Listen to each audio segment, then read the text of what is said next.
Hi, I'm Wayne Allyn, Root for America. I'm going to tell you the truth about Black Lives Matter, the death of 5 white police officers, Obama's responsibility in all this, and the anarchy developing in the streets of America. Because someone has to tell the truth and ask the politically incorrect questions. Can you imagine if Donald Trump gave a speech about an incident, any incident, jumped to harsh conclusions, blamed black people, and if the next day a maniac killed 5 black Americans? Can you even imagine the response from the mainstream media? Trump is blamed for one sentence in a 60-minute speech. Trump is blamed for fights outside his rallies that he has nothing to do with. Trump is blamed when his supporters were assaulted after leaving his events. Trump is blamed when George Soros hires protesters to purposely incite violence at Trump rallies. Well, now we have 5 dead police officers and several more wounded at a Black Lives Matter rally. This all happened on the same day Obama condemned and blamed police for killing blacks in separate incidents.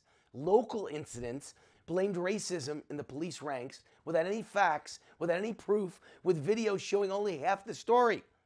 This comes on the heels of 7.5 long years of constant Obama attacks on police and police brutality and supposed racism every time a black person is shot by a white police officer. Or a white person, for that matter. See George Zimmerman with Trayvon Martin. Each time it happens, a shooting involving black people, the same scenario plays out, with the President of the United States inserting himself into a local shooting. No president in history has ever regularly weighed in on local police incidents. Each time Obama weighs in, before the facts are known, jumping to conclusions that are harsh to the white police officers involved. Never does he defend the police as a whole or comment on the impossible job they're asked to do, making life and death decisions in split seconds. When a Muslim terrorist attack resulted in 49 dead Americans in an Orlando gay nightclub, Obama refused to jump to conclusions. He would not blame Muslims or even radical Islam or Muslim terrorists. He refused to even say the words radical Islam. But when a white policeman shoots a black person, he doesn't wait a second. Obama immediately blames the police and immediately assumes it's racism. After the Muslim terrorist attack in Orlando, Obama and his Attorney General Loretta Lynch were even caught changing the words of the mass murderer. Can you imagine? They committed fraud to protect the mass murderer's religion. Can you imagine Obama changing the words of a white conservative mass murderer to protect white Americans from abuse? Last Thursday, Obama weighed in on the 2 recent police shootings from thousands of miles away at a press conference in Poland. He blamed police, as usual, without any facts. So the question is, does Obama deserve responsibility for sowing racial division, for inciting the hatred and racism that led to 5 dead police officers on the same day as he made his comments? If the media ties Donald Trump to every fight outside a Trump rally, why not tie Obama to the 5 dead police officers and the hatred of the black killer? Why is it any different? The only difference is this tragedy occurred on the heels of 7.5 years of nonstop Obama spewing negativity towards police. 7.5 years of jumping to immediate conclusions without evidence. The list is long. Ferguson, Baltimore, New York, George Zimmerman, even the Cambridge police interaction with the black Harvard professor. According to Obama, it's always the police's fault, even if the victim has a mile-long criminal record, even if the black criminal refused to comply with police commands, even if the black criminal chose to fight the police officer. If a policeman shoots an innocent person, black or white, by all means charge him and let a jury decide. But no president has a right to weigh in before a jury is presented with the facts.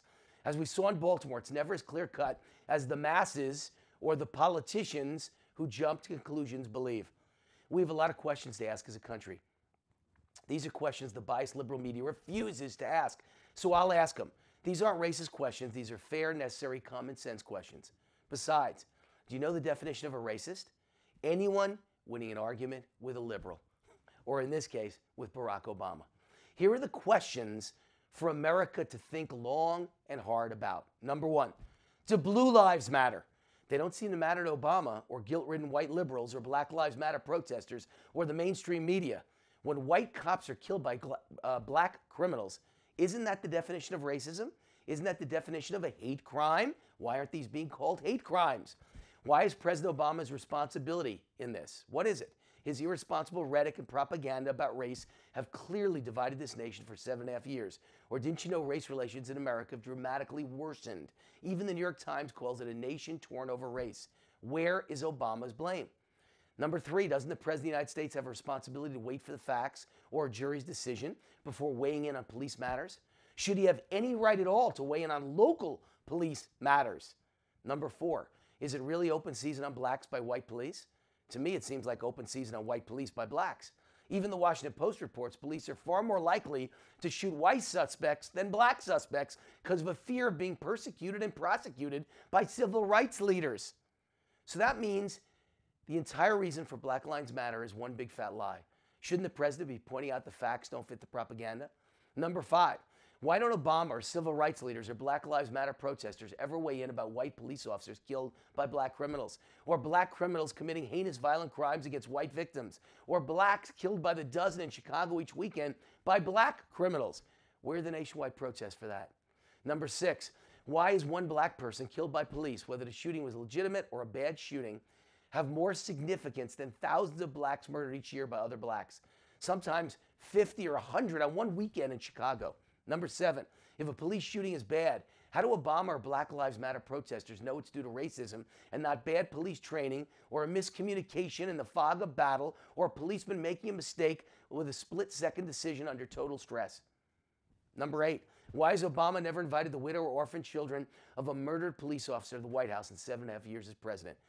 Number 9, why are there no Obama press conferences for slain police officers, but many press conferences when a black suspect is shot by a white police officer? In so many of these cases, the black suspect has a mile-long criminal record. So how can Obama blame the police officer for defending his life?